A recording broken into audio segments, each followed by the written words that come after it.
സനാതനധർമ്മം പറയുന്നൊരു കാര്യമുണ്ട്. അതായത് കർമ്മഫലം അനുഭവിക്കാതെ തീരില്ലെന്ന്. ഇപ്പം നോക്കൂ, ചില മനുഷ്യർ അവർ വളരെ നല്ലവരായിട്ട് ജീവിക്കും. പക്ഷേ അവർക്ക് അതിൻ്റെ ഒരു ഫലവും കിട്ടില്ല. അവർ നരകിച്ചായിരിക്കും മരിക്കണത്. വഞ്ചിക്കപ്പെട്ട് ജയിലിൽ അടക്കപ്പെട്ട് അങ്ങനെയൊക്കെ എത്ര നിരപരാധികൾ ഇവിടെ മരണമടയുന്നുണ്ട്. അപ്പോൾ നമ്മൾ ഇപ്പം നിരീശ്വരവാദികൾ പറയും, ഓ, ഈശ്വരനുണ്ടായിരുന്നെങ്കിൽ ഇങ്ങനെയൊക്കെ സംഭവിക്കുമോ എന്ന് ചോദിക്കും. നോക്കൂ, ഈശ്വരൻ റഫറി അല്ല. ഈശ്വരൻ മാച്ചിൻ്റെ നിയമങ്ങൾ നിശ്ചയിച്ചിട്ടുള്ള ആളാണ്. അല്ലാണ്ട് ഒരാൾ ഒരു ഫൗൾ ചെയ്യുമ്പോൾ അപ്പം തന്നെ വിസിലടിച്ച് അവിടെ കളി നിർത്തി അങ്ങനെയല്ല. അതിൻ്റെ ഫലം വന്നോളും. നമ്മൾ അനാദി കാലം മുതൽക്കേ കർമ്മങ്ങൾ ചെയ്തുകൊണ്ടിരിക്കണേ. അപ്പോൾ ഈ ജന്മം നമുക്ക് കിട്ടിയിരിക്കുന്നത് നമ്മൾ ചെയ്ത കർമ്മങ്ങൾ രണ്ട് പ്രകാരത്തിലുണ്ട്. സൽക്കർമ്മമുണ്ട്, ദുഷ്കർമ്മമുണ്ട്. അപ്പോൾ നമ്മൾ ദുഷ്കർമ്മത്തിൻ്റെ ഫലം ലഭിക്കാനാണ് ഈ ജന്മം കിട്ടിയേക്കണമെങ്കിൽ, അപ്പോൾ നമ്മൾ ഈ ജന്മം എത്ര നന്മ ചെയ്താലും അതിൻ്റെ ഫലമൊന്നും ഉണ്ടാവില്ല. കാരണം മുജ്ജന്മത്തിൽ ചെയ്ത ദുഷ്കർമ്മങ്ങളുടെ ഫലമായിരിക്കും നമ്മൾ അനുഭവിക്കേണ്ടി വരിക. അതുകൊണ്ടാണ് നല്ല മനുഷ്യർ മരിക്കുന്നത്. അതായത് നല്ല മനുഷ്യർക്ക് ഒരു വിജയവുമില്ലാണ്ട് വളരെ നിരാശയിൽ ഒടുങ്ങേണ്ടി വരുന്നത്. കാരണം അവർ ഈ ജന്മത്തിൽ നല്ല മനുഷ്യരാണ്, പക്ഷേ മുജ്ജന്മത്തിൽ അവരൊത്തിരി മഹാപാപങ്ങൾ ചെയ്തിട്ടുണ്ട്. കർണൻ്റെ കാര്യം തന്നെ എടുക്കൂ. കർണൻ എത്ര നല്ലവനാണ്. കർണനെപ്പോലെ ഒരു നീതിമാനുണ്ടോ? പക്ഷേ കർണന് അർജുനൻ്റെ അമ്പ് കൊണ്ട് മരിക്കാനാണ് കർണൻ്റെ വിധി. മനസ്സിലായോ? കാരണം കർണൻ എന്ന് വെച്ചാൽ സഹസ്രകവചൻ എന്ന പേരുള്ളൊരു അസുരനായിരുന്നു കർണൻ. കർണൻ അസുരനായിരുന്നു. ആ അസുരൻ ഭഗവാനെ പ്രത്യക്ഷപ്പെടുത്തിയിട്ട് വരം മേടിക്കുന്നത് എനിക്ക് 1000 കവചങ്ങൾ വേണം. ഈ അസുരന്മാർ മിക്കപ്പോഴും പറയുന്നത് ഞങ്ങളൊരിക്കലും മരിക്കരുത്. അപ്പോൾ ഭഗവാൻ പറയും അത് പറ്റില്ല, വേറെ എന്ത് വേണം ചോദിച്ചോളൂ എന്ന് പറയും. അപ്പോൾ ഇവർ പറയും ഞാൻ രാവിലെ മരിക്കരുത്, രാത്രി മരിക്കരുത്, ഉച്ചക്ക് മരിക്കരുത്, വൈകുന്നേരം മരിക്കരുതെന്ന് പറയും. അപ്പോൾ ട്വൈലൈറ്റ് രണ്ടിൻ്റെ ഇടയിലുള്ളൊരു സമയത്ത് മരിക്കാനായിട്ട് തീരുമാനിക്കും. അങ്ങനെ അത് അവസാനിപ്പിക്കും. ഇപ്പോൾ നരസിംഹമൂർത്തി കൊല്ലുന്നത് അങ്ങനെയല്ലേ? അപ്പോൾ ഞാൻ മനുഷ്യനാൽ കൊല്ലപ്പെടരുത്, മൃഗങ്ങളാൽ കൊല്ലപ്പെടരുത്. അപ്പോൾ നരസിംഹം പകുതി നരൻ പകുതി സിംഹം, അങ്ങനെയുള്ള ഒരാൾ വന്ന് കൊല്ലേണ്ടി വന്നു. മനസ്സിലാക്കുക? അതേപോലെ ഇവർ എപ്പോഴും ചോദിക്കണത് മരണം അത്ര എളുപ്പത്തിലൊന്നും വരരുത്. അങ്ങനെയാണ് ഇവർ പെരുമാറണം. അങ്ങനെയാണ് ഇവർ വരം ചോദിക്കണം. അല്ലാണ്ട് എനിക്ക് ഇപ്പോൾ ബ്രാഹ്മണരൊക്കെ ആണെങ്കിൽ അവർ തപസ് ചെയ്ത് ഭഗവാനെ പ്രത്യക്ഷപ്പെടുത്തിയാൽ അവർ ചോദിക്കുന്ന വരം കേൾക്കണം. മറ്റുള്ളവർക്ക് എന്തെങ്കിലും നന്മ ചെയ്യണ കാര്യമൊക്കെ ഇവർ ചോദിക്കണത്. മനസ്സിലായോ? സ്വന്തം കാര്യം പോലും അല്ല ചോദിക്കണത്. മനസ്സിലായോ? ആയിരക്കണക്കിന് വർഷം തപസ് ചെയ്ത് ഭഗവാൻ പ്രത്യക്ഷപ്പെടുമ്പോൾ സന്ധ്യാദേവി ചോദിക്കുന്നത് എന്താ ചോദിക്കണത്? അതായത് കുട്ടികളിൽ ലൈംഗിക ചിന്ത ഉണ്ടാവാൻ പാടില്ല. തഥാസ്തു. ഭഗവാൻ പറയാനുണ്ട്, നിനക്ക് വേണ്ടി എന്തെങ്കിലും ചോദിക്കൂ എന്ന് പറയുന്നുണ്ട്. ഒന്നും ചോദിക്കില്ല, എല്ലാം മറ്റുള്ളവർക്ക് വേണ്ടി. അതുപോലെ ഗൗതമൻ, അങ്ങനെ എത്രയോ മഹത്തുക്കൾ. പക്ഷേ അസുരന്മാരങ്ങനെയല്ല. അസുരന്മാർ തങ്ങളെ ആരും കൊല്ലാൻ പാടില്ല. മനസ്സിലായോ? അപ്പോൾ മറ്റുള്ളവരെയൊക്കെ നമുക്ക് കൊല്ലാം, നമ്മളാരും കൊല്ലുകയോ ഇല്ല.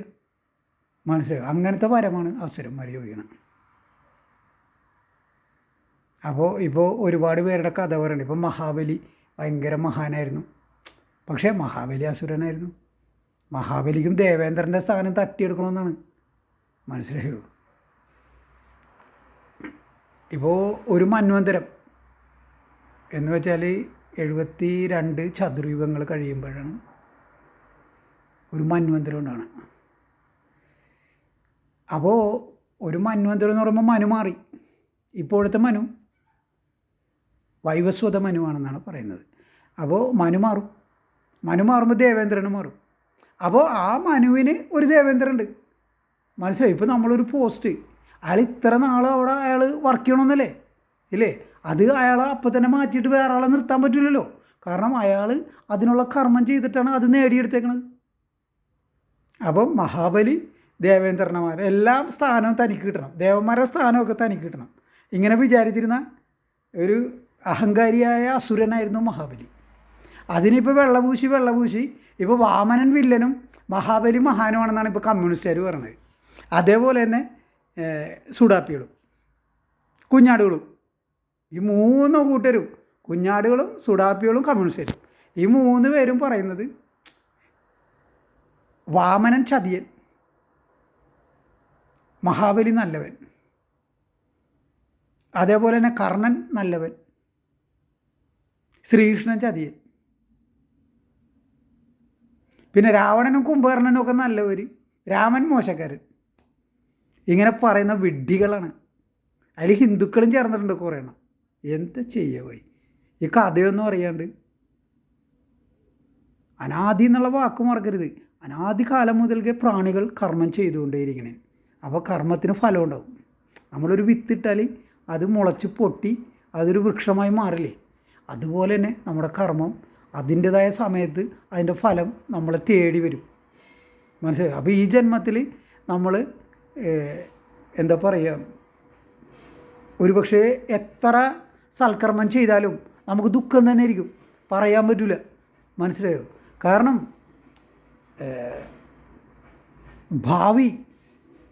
ഭാവിയിൽ നമ്മൾ ഏത് കർമ്മത്തിൻ്റെ ഫലമാണ് അനുഭവിക്കാൻ പോണത്. ദുഷ്കർമ്മത്തിൻ്റെ ഫലമാണെങ്കിൽ ദുഃഖമായിരിക്കും, സൽക്കർമ്മത്തിൻ്റെ ഫലമാണെങ്കിൽ സുഖമായിരിക്കും. അപ്പോൾ ഇതിലേതാണെന്ന് നമുക്കറിയാൻ പാടില്ല. വിധി എന്ന് പറഞ്ഞാൽ മുജ്ജന്മങ്ങളിൽ ചെയ്ത, മുൻകാലങ്ങളിൽ ചെയ്ത ശുഭാശുഭകർമ്മങ്ങളുടെ അറിയപ്പെടാതെ വരുന്ന ഫലം എന്നാണ് പറയുന്നത്. അറിയപ്പെടാതെ വരുന്നതെന്ന് പറയുന്നുണ്ട്. അതാണ് സംഭവം. കവികൾ പോലും പാടില്ലേ, വിധി ആരറിഞ്ഞു എന്ന് ചോദിക്കണുണ്ട് കവി. വിധി ആർക്കും അറിയാൻ പാടില്ല.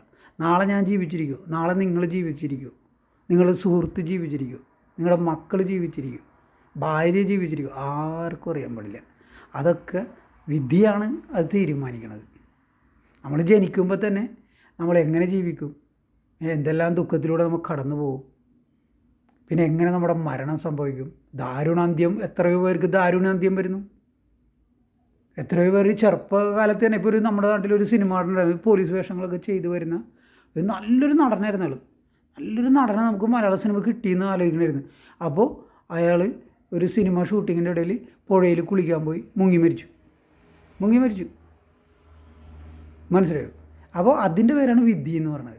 ഓക്കെ, നമ്മൾ ഹിന്ദുക്കളെന്ന് പറഞ്ഞാൽ നമ്മൾ വിധിയെ ആണ് നമ്മൾ പഴിചാരണത്.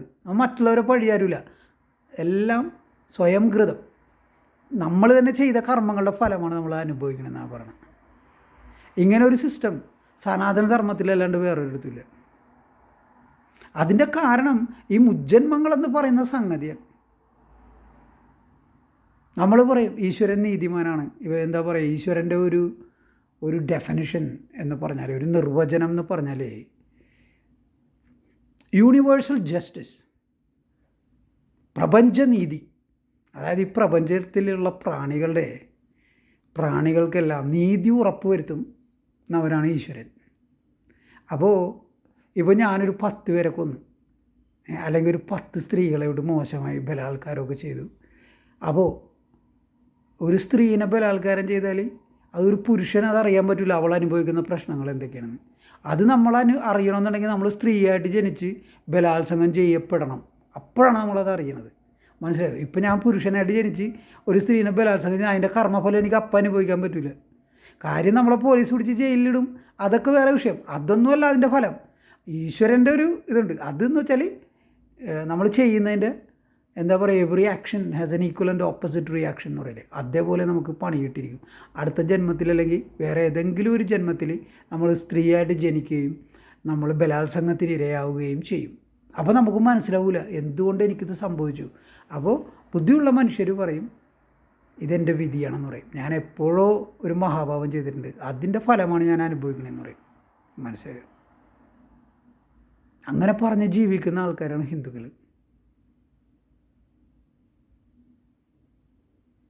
പക്ഷേ ഇന്നിപ്പോൾ അതിൽ നിന്നൊക്കെ വിട്ടുമാറി ഒരു നിയോ ഹിന്ദുയിസം, ഒരു പുതിയൊരു ഹിന്ദുയിസം, ഈ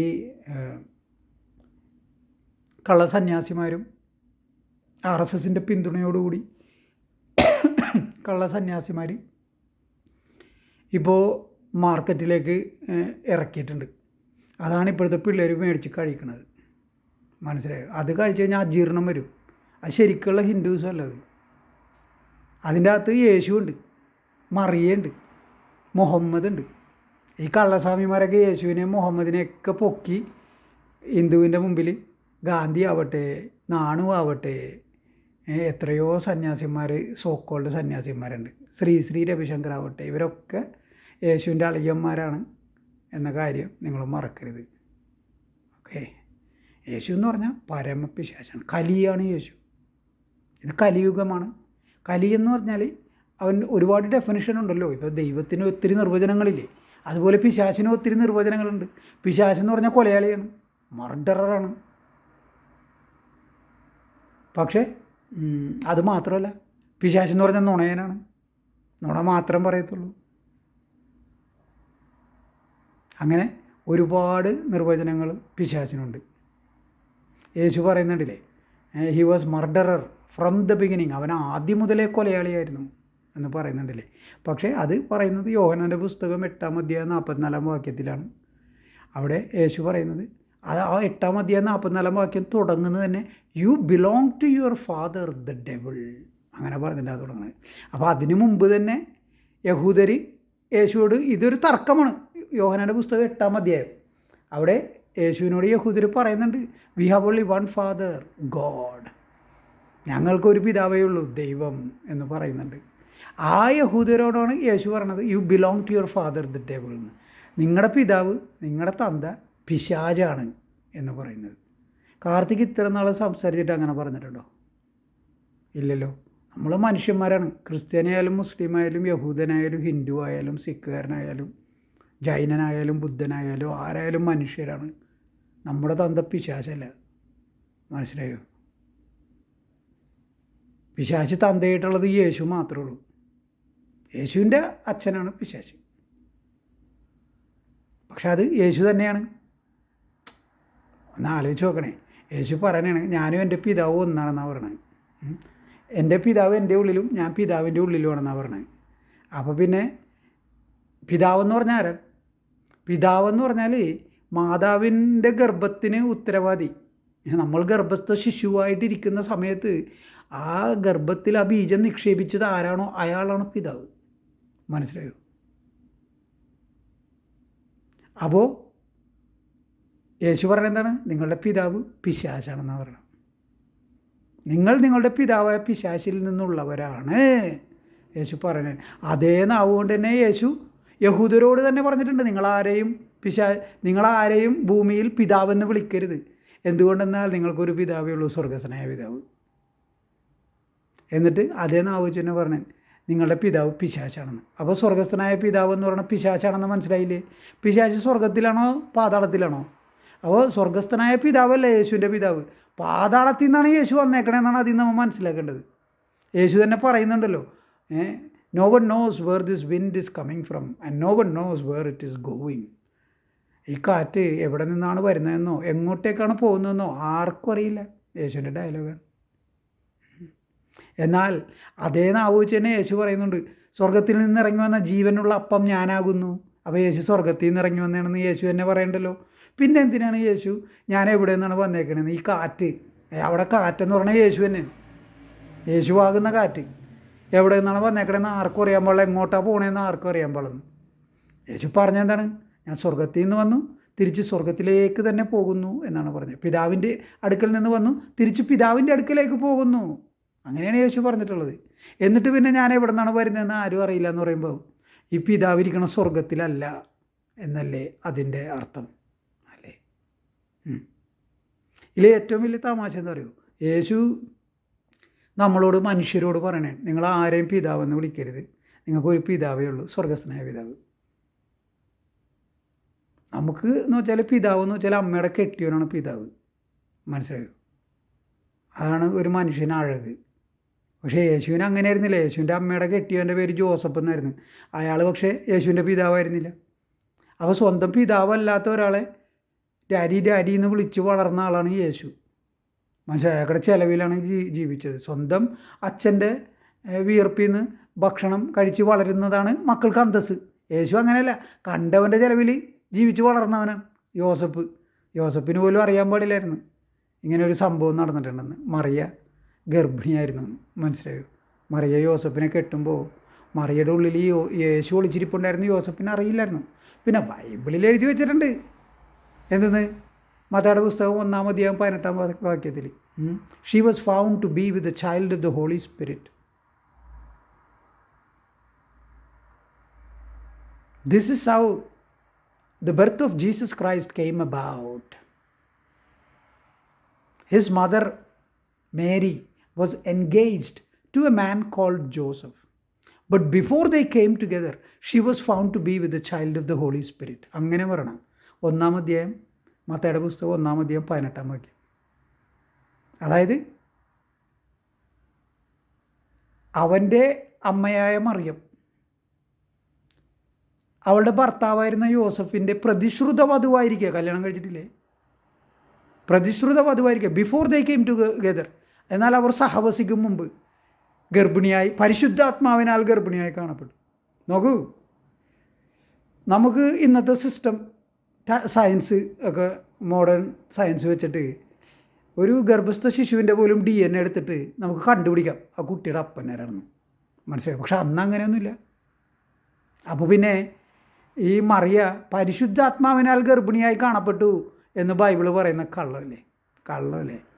ഒന്നാമത്തെ കാര്യം, ഒരാൾ വിവാഹം കഴിക്കാനായിട്ട് നിശ്ചയിച്ചു വെച്ചിരിക്കുന്ന പെണ്ണാണ് മറിയ. പ്രതിശ്രുത വധു എന്ന് വെച്ചാൽ അതാണ് അതിൻ്റെ അർത്ഥം. ഭാവി വധു എന്നാണ് അർത്ഥം.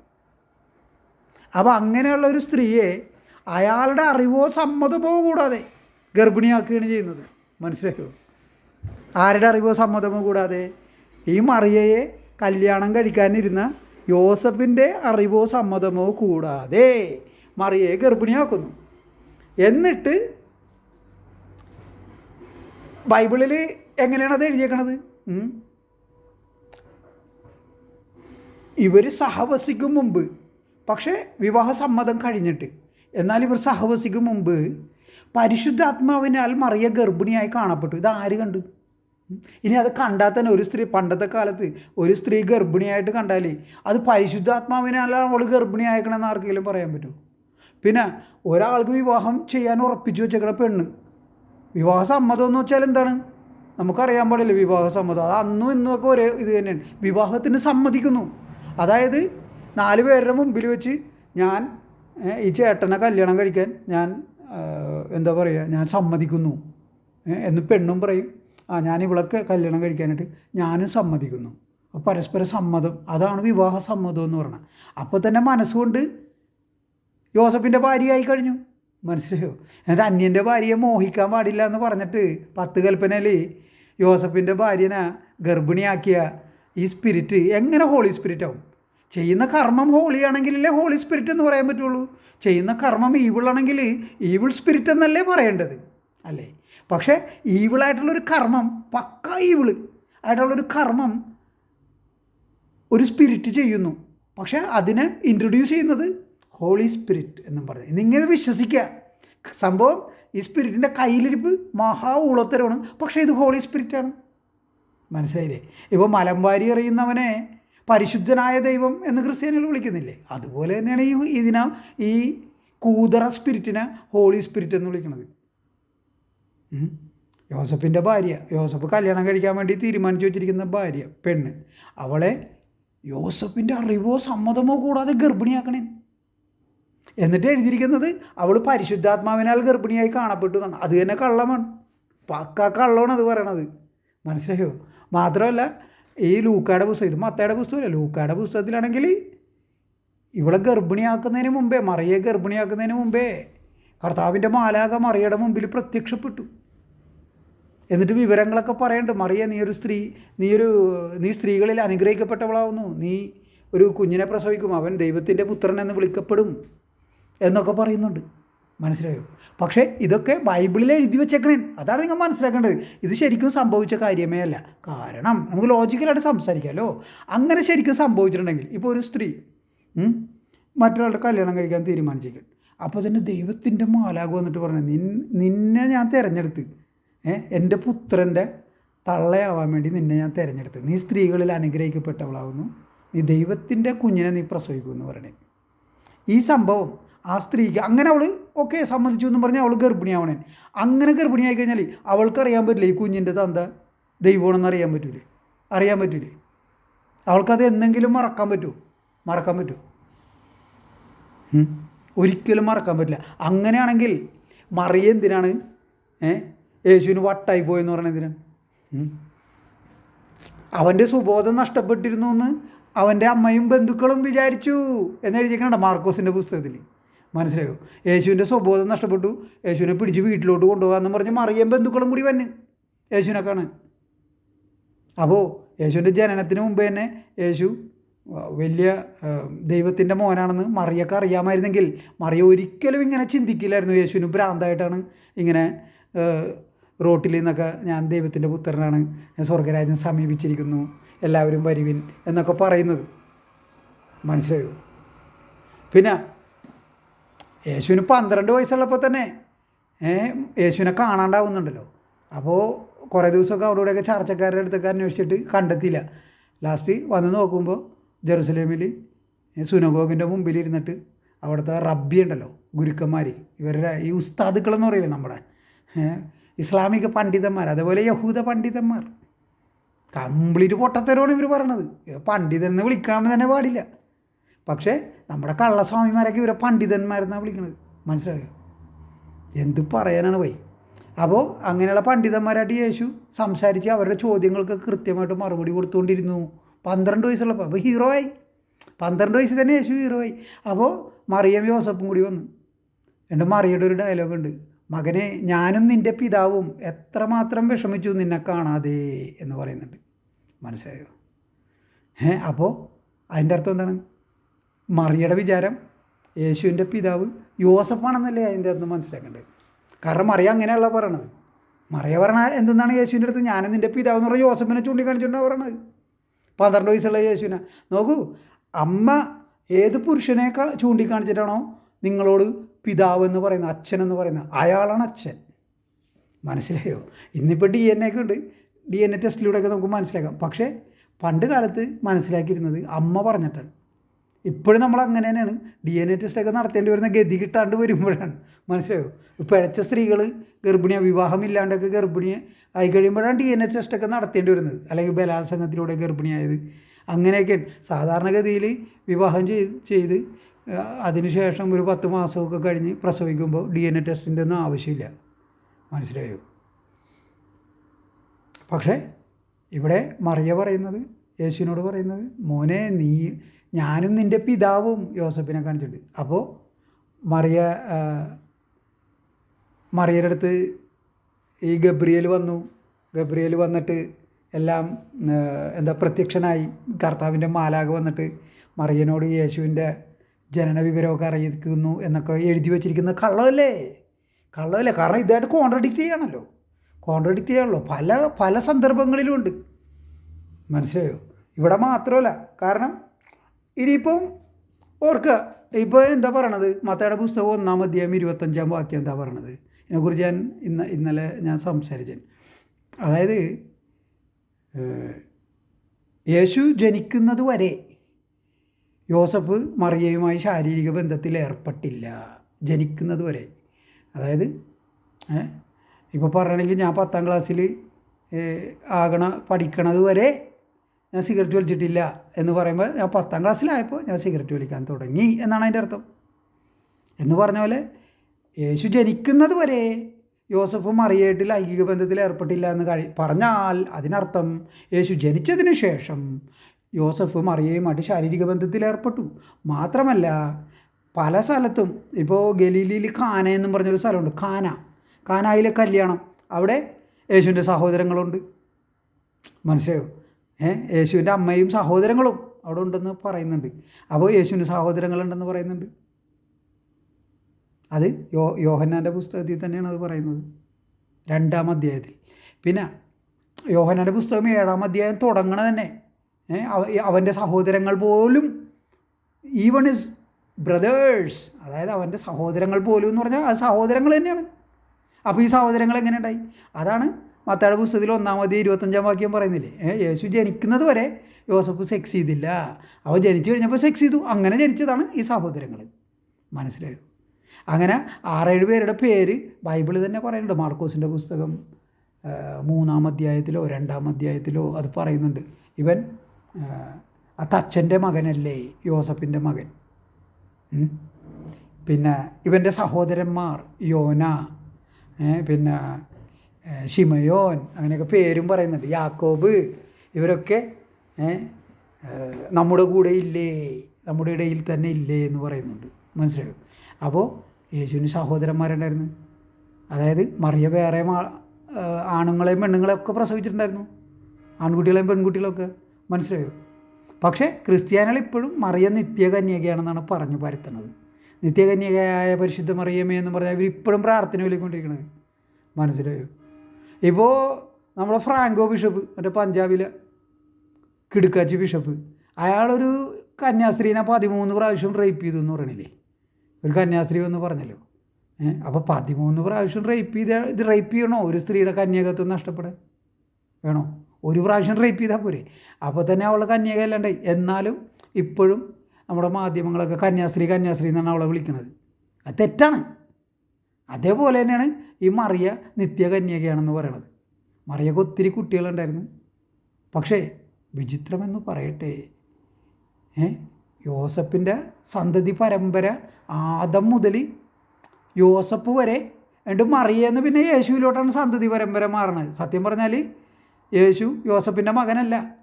This is the genealogy of Jesus Christ, the son of David, son of Abraham എന്നും പറഞ്ഞിട്ടാണ് മത്തായിയുടെ പുസ്തകം 1-ാം അധ്യായം 1-ാം വാക്യം പുതിയ നിയമം ആരംഭിക്കുന്നത്.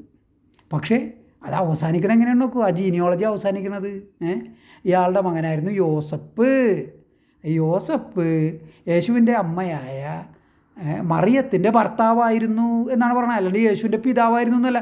അപ്പോൾ പിന്നെ ഇതെങ്ങനെ യേശുവിൻ്റെ ജീനിയോളജി ആകും? അവിടെ തന്നെ നുണയെന്നല്ലേ, പുതിയ നിയമം തുടങ്ങണേൻ്റെ നുണയെന്നല്ലേ.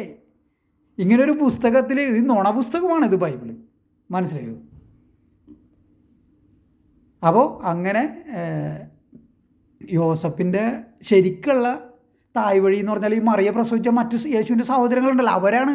പക്ഷെ അവരെക്കുറിച്ച് ആർക്കും ഒന്നും അറിയാൻ പാടില്ല. ഇന്ന് വരെ അവർക്ക് എന്ത് സംഭവിച്ചു, അവരുടെ മക്കളുണ്ടോ ഒന്നും പറയുന്നില്ല. കാരണം യേശു വന്നതോടുകൂടി അതൊക്കെ ചവിട്ടി മെതിച്ച് ഇനി ഞാൻ മാത്രം. യേശു സ്റ്റാർട്ട് ചെയ്യുമ്പോൾ തന്നെ സ്നാപയോഹനാനെ ഒഴിവാക്കണണ്ട. അതുവരെ സ്നാപയോഹനാനാണ് ഹീറോ ആയിട്ട് വിലസിക്കൊണ്ടിരുന്നത്. യേശുവിൻ്റെ വരവും സ്നാപയോഹനാൻ പറയാനുണ്ട, ഞാൻ കുറയണം നീ വലുതാവണം. ഡയലോഗ് കേട്ടാ അതിൻ്റെ അർത്ഥം ഇവർ തമ്മിൽ ഒരു അണ്ടർസ്റ്റാൻഡിങ് ഉണ്ടെന്നാണ്, ഇതിൻ്റെ പിന്നിലൊരു സ്ക്രിപ്റ്റ് ഉണ്ടെന്നാണ് അതിൻ്റെ അർത്ഥം. മനസ്സിലായോ? അങ്ങനെ മനുഷ്യന്മാരെ പറ്റിച്ച് ഈ പരുവത്തിലാക്കി. മനസ്സിലായി? ക്രിസ്ത്യാനികളാണെങ്കിൽ ഇങ്ങനെ തലമുറകൾ യേശുവിൽ വിശ്വസിച്ച് ഇപ്പോൾ നമ്മൾ എത്ര തെളിവ് കൊടുത്താലും അവർക്കിത് മനസ്സിലാക്കാൻ പറ്റാത്ത വിധത്തിൽ അവരുടെ എന്താ പറയുക, ചില രോഗം അൺക്യൂറബിൾ എന്ന് പറയില്ലേ, ചികിത്സിച്ച് ഭേദമാക്കാൻ പറ്റാത്ത അവസ്ഥയിലായി എന്ന് പറയില്ലേ രോഗി. ആ അവസ്ഥയിലാണ് ഇന്ന് ക്രിസ്ത്യാനികൾ. മനസ്സിലായോ? ഇതൊക്കെ ഞാൻ അവരോട് ഇത് പറഞ്ഞു കൊടുക്കുമ്പോൾ അവരെന്നെ തെറിവിളിക്കണേ. എന്താ ചെയ്യുക? സത്യം പറഞ്ഞാൽ ഇതൊക്കെ മനസ്സിലാക്കി കഴിഞ്ഞാൽ അവർക്ക് ഈ പിശാചിൽ നിന്ന് മോചനം കിട്ടും. സ്വയം മോചിതരായവർ മറ്റുള്ളവരെയും മോചിപ്പിക്കട്ടെ. എൻ്റെ അപ്പൻ ഇടയ്ക്ക് പറഞ്ഞിരുന്നൊരു ഡയലോഗ്, അതിനൊരു സംസ്കൃത ഒരു വാക്യമൊക്കെ ഉണ്ട്, അപ്പൻ എവിടെ നിന്നൊക്കെയോ വായിച്ചതാണ്. അതായത് മുക്ത്യാച്യ അന്യാൻ വിമോചിതേ, അങ്ങനെ എന്തോണ്, എനിക്ക് സംസ്കൃതം അറിയാൻ പാടില്ല. ഏതാണ്ട് ഇതുപോലെ ഒരു സംഭവമാണ്. അതായത് മോചിതരായവർ മറ്റുള്ളവരെ മോചിപ്പിക്കട്ടെ എന്നാണ്. മനസ്സിലായോ? നിങ്ങൾ ഗുരു സിനിമ നോക്ക്. ഗുരു സിനിമയിൽ ലാലേട്ടൻ ഒരു അന്ധന്മാരുടെ ഒരു ലോകത്ത് വന്ന് വീണൻ അല്ലേ, ഒരു സാങ്കല്പിക ലോകം. പക്ഷേ അവിടെ എല്ലാവരും അന്ധരാണ്. അവർക്ക് എങ്ങനെ കാഴ്ച കൊടുക്കും?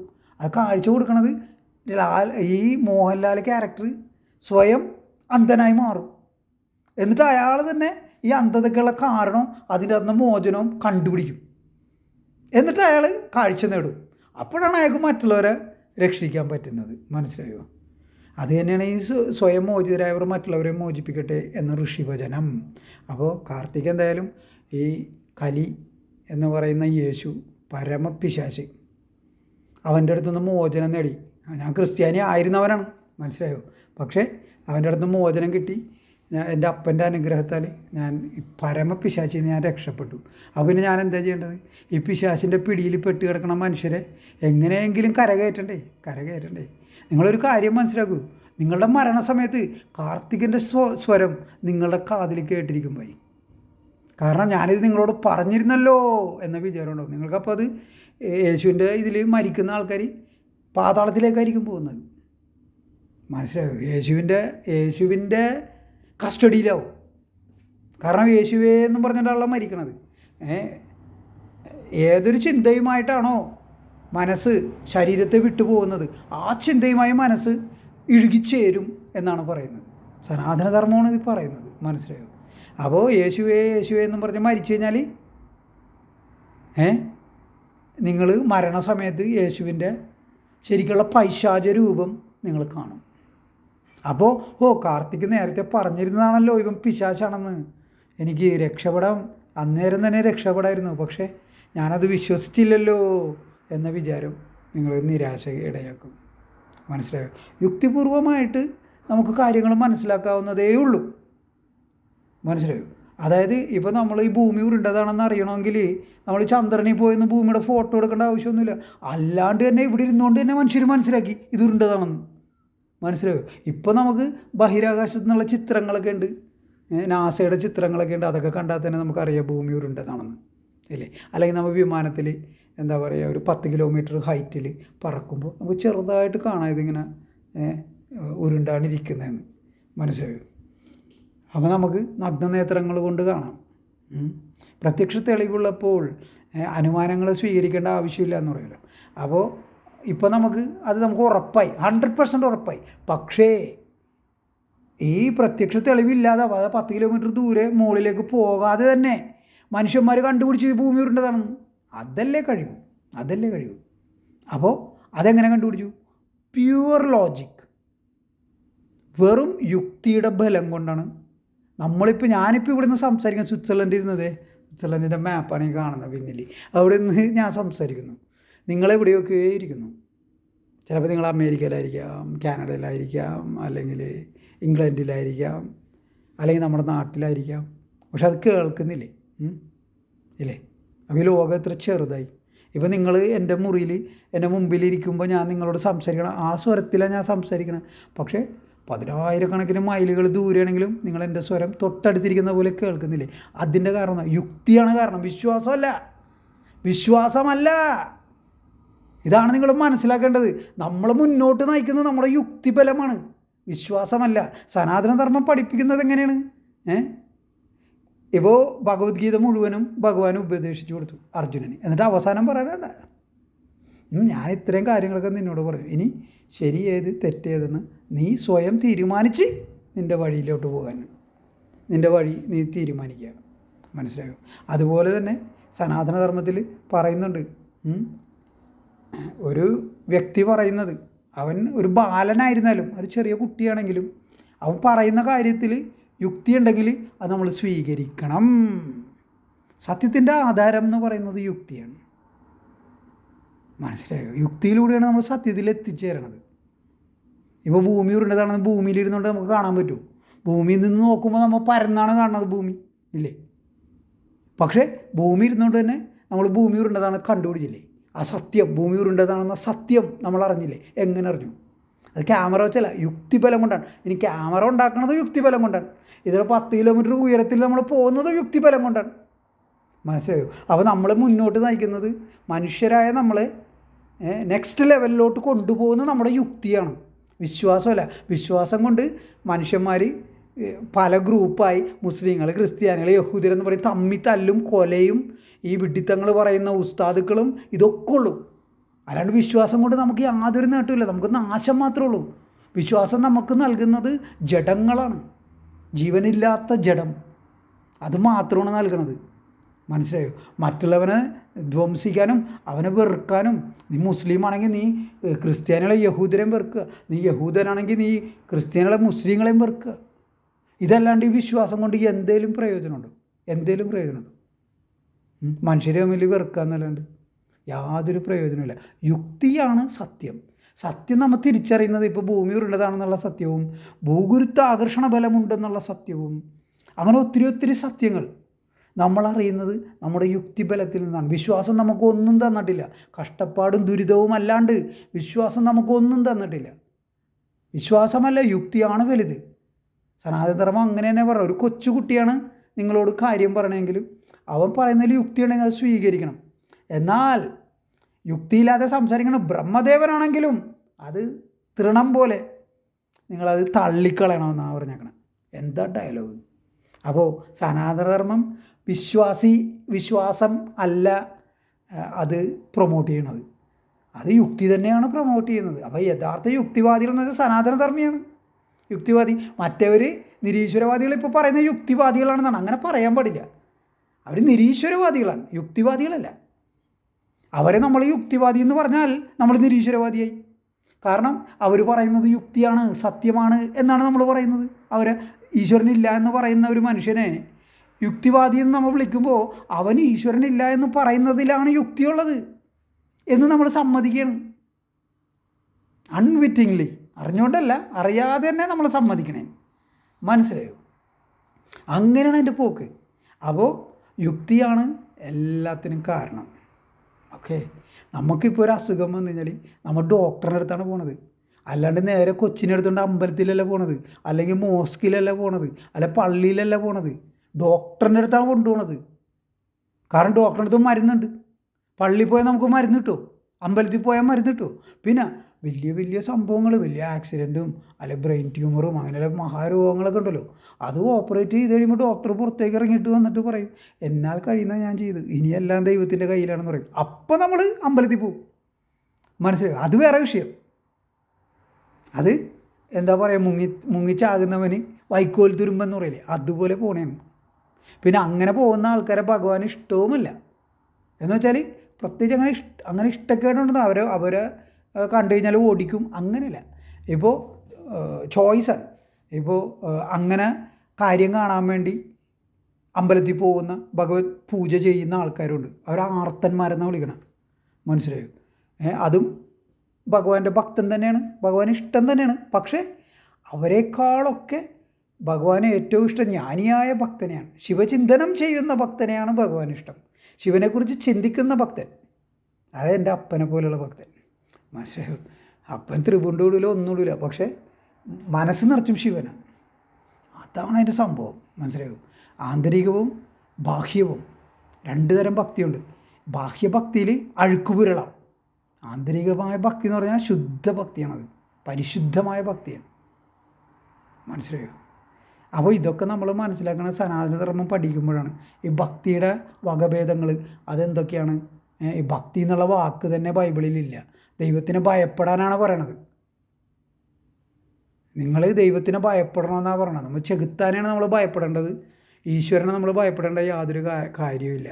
ഈശ്വരൻ എന്ന് വെച്ചാൽ ഒരിക്കലും ഒരു തെറ്റ് ചെയ്യാത്ത ഒരു എന്താ പറയുക, ഒരു എൻറ്റിറ്റി, അതാണ് ഈശ്വരൻ. ഇപ്പോൾ നമ്മുടെ മനസ്സിലൊക്കെ നമ്മൾ വല്ലപ്പോഴെങ്കിലും ഒരു തെറ്റിൻ്റെ വിചാരം ഉണ്ടാവും. ഒരാളെ ദ്രോഹിക്കാനോ എന്തെങ്കിലും തട്ടിപ്പടുത്താനോ എന്തെങ്കിലുമൊക്കെ ഒരു തെറ്റിൻ്റെ വിചാരം ഉണ്ടാവും. ഈശ്വരൻ എന്ന് വെച്ചാൽ ഒരു മനസ്സാണ്. ആ മനസ്സെന്ന് വെച്ചാൽ പ്യുവറാണ്. പ്യുവർ, പരമപരിശുദ്ധമായ മനസ്സ്. അതൊരിക്കലും ഒരു ജീവിക്ക് അത് ഹാനി വരുത്തില്ല.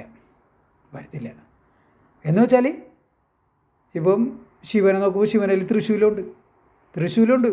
ഞാനിന്നൊരു വേറൊരു വീഡിയോ, അതും ഞാൻ ഇതിനോടൊപ്പം തന്നെ ഞാൻ പോസ്റ്റ് ചെയ്യുന്നതായിരിക്കും. അതിൽ ഞാൻ ത്രിപുരന്മാരുടെ കഥ ഞാൻ പറഞ്ഞിട്ടുണ്ട്. അപ്പോൾ അവിടെ ഭഗവാൻ ശിവൻ്റെ അടുത്ത് പറയണേ ത്രിപുര ദഹനം നടത്താൻ ഭഗവാൻ സമ്മതിക്കില്ല. അവർ നല്ല ആൾക്കാരാണ്, അവർ വേദമാർഗം അനുസരിച്ച് ജീവിക്കുന്ന ആൾക്കാരാണ്, അവരെ ഞാൻ കൊല്ലില്ല എന്നും പറഞ്ഞ് ഈ ദേവന്മാരെയൊക്കെ നിരാശയിലേക്ക് വിടണേ. എന്നിട്ട് ദേവന്മാർ പോയിട്ട് അവരെ വേദമാർഗം വ്യതിചലിപ്പിക്കും, അപ്പോഴാണ് കൊല്ലണത്. മനസ്സിലായി? അതുപോലെ ശംഖുചൂടൻ്റെ കഥ. ശംഖുചൂടൻ്റെ ഭാര്യയാണ് തുളസി, പതിവ്രത രത്നങ്ങളിൽ ഒരാളാണ്. വലിയ പതിവ്രതയാണ് തുളസി. സ്വപ്നത്തിൽ പോലും ഈ ഭർത്താവിൻ്റെ മുഖം മാത്രം കാണുന്ന അത്ര ഒരു ഉത്തമ പതിവ്രത എന്നാണ് പറയുന്നത്. അതുകൊണ്ടാണല്ലോ നമ്മുടെ ഹിന്ദു സ്ത്രീകൾ തുളസിയില എടുത്തിട്ട് അമ്പലത്തിൽ പോയിട്ട് എന്താ കുളിച്ചിട്ട് അവർ മുടിയിൽ വെക്കൂലേ, തുമ്പിൽ, മുടിത്തുമ്പിൽ അത് ഈ തുളസി, ഈ ശംഖുചൂടൻ്റെ ഭാര്യയുടെ ഓർമ്മയ്ക്കാണ്. അവർ വളരെ ഉത്തമയായ സ്ത്രീയായിരുന്നു. ശംഖുചൂടൻ എന്ത് ചെയ്തു?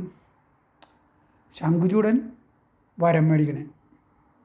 എന്താ വരം? എൻ്റെ ഭാര്യയുടെ പാതിവൃത്യം നശിയാതെ എന്നെ ആർക്കും കൊല്ലാൻ പറ്റരുത്. എന്താ ഒരു വരം! ഹൗ! ഈ അസുരന്മാരെന്ന് പറഞ്ഞാൽ ഇങ്ങനെയാണ്. ഇവരാരും കൊല്ലരുത്, അപ്പോൾ അവർക്ക് എല്ലാവരും പോയി കൊല്ലാമല്ലോ.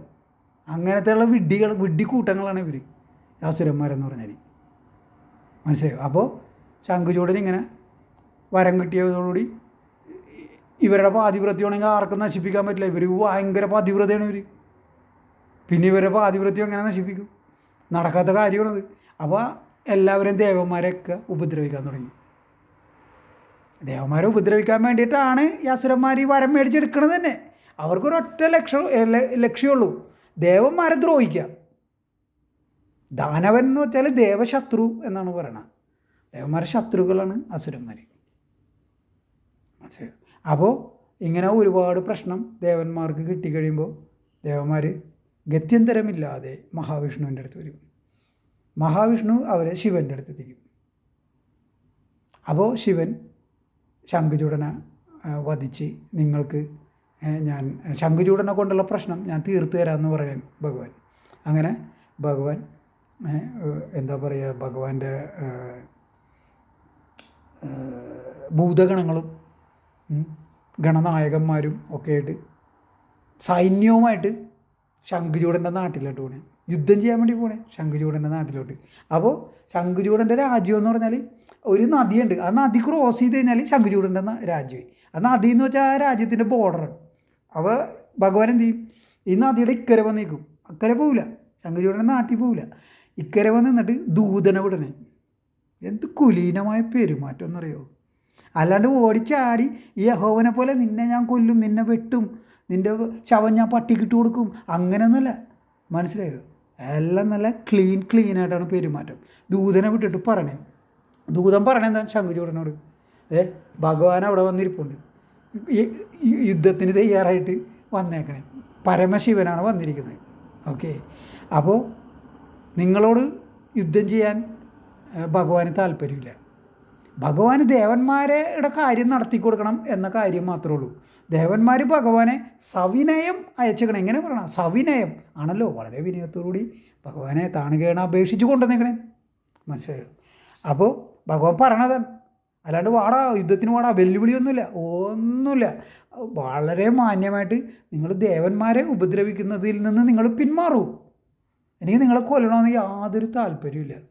നിങ്ങൾ ദേവന്മാരെ ഉപദ്രവിക്കില്ല എന്ന് പ്രോമിസ് ചെയ്യണം, അത്രേ ഉള്ളൂ. അപ്പോൾ തന്നെ ശംഖുചൂടനാണെങ്കിൽ അസുരനാണല്ലോ. ശംഖുചൂടൻ പറയും അത് ഞാൻ പറ്റില്ല, നമുക്ക് യുദ്ധം ചെയ്ത് തീരുമാനിക്കാമെന്ന് പറയും. എന്നിട്ട് ഭാര്യനോട് പറഞ്ഞിട്ട് പോണത് പരമശിവനാണ് യുദ്ധത്തിന് വന്നേക്കണം, എൻ്റെ കഥ കഴിഞ്ഞു എന്ന് ഉറപ്പിച്ചോളൂ എന്നും പറഞ്ഞിട്ടാണ് യുദ്ധത്തിന് പോണത്. എന്നാലും ക്ഷത്രിയനാണല്ലോ. ക്ഷത്രിയനാകുമ്പോൾ യുദ്ധം എന്ന് പറയുന്നത് ധർമ്മമാണ് ക്ഷത്രിയൻ്റെ. അപ്പോൾ ധർമ്മം വിടാതെ തന്നെയാണ് ഇയാൾ പെരുമാറുന്നത് ശംഖുചൂടൻ. അങ്ങനെയാണ് ശംഖുചൂടൻ്റെ അവസാനം ഉണ്ടാവുന്നത്. മനസ്സിലായോ?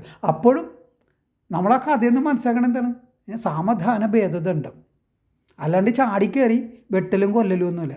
അത് കൊലപാതകവും യുദ്ധമൊക്കെ ഒഴിവാക്കാൻ പരമാവധി ശ്രമിച്ച് അനിവാര്യമായ യുദ്ധമാണ് സംഭവിക്കുന്നത്. മനസ്സിലായോ? വളരെ വ്യത്യാസമുണ്ടത്. ഓക്കെ, ഇപ്പം നമ്മളെ മുഖത്തിട്ടടിച്ച ഒരുത്തനെ നമ്മൾ പോയി തിരിച്ചടിക്കണതും വെറുതെ ഇരിക്കണ ഒരുത്തൻ്റെ മുഖത്തിട്ടടിക്കണത് തമ്മിൽ വ്യത്യാസമില്ലേ? അതുപോലെ തന്നെ ഇവിടെ ഭഗവാന്റെ ഭാഗത്തുനിന്ന് ഒരിക്കലും ഒരു തെറ്റ് സംഭവിക്കുന്നില്ല. നമുക്ക് ഭഗവാന്റെ നേർക്ക് വിരൽ ചൂണ്ടാൻ പറ്റില്ല. അതേപോലെയാണ് ഭഗവാന്റെ പെരുമാറ്റം. ഒരിക്കലും ഒരു അസഭ്യമായ ഒരു വാക്ക് പോലും ഭഗവാൻ പറയുന്നില്ല. യഹോവ എന്തൊക്കെയാണ് പറയണത്? ഞാൻ നിൻ്റെ അമ്മനെ പിറന്നവടി നിർത്തും, I will strip your mother like the day she is born. എന്തൊരു ഡയലോഗാണെന്ന് ആലോചിക്കുന്നത്. പച്ചക്ക് തള്ളക്ക് വിളിക്കണ ദൈവം, തള്ളക്ക് വിളിക്കുന്ന ദൈവം.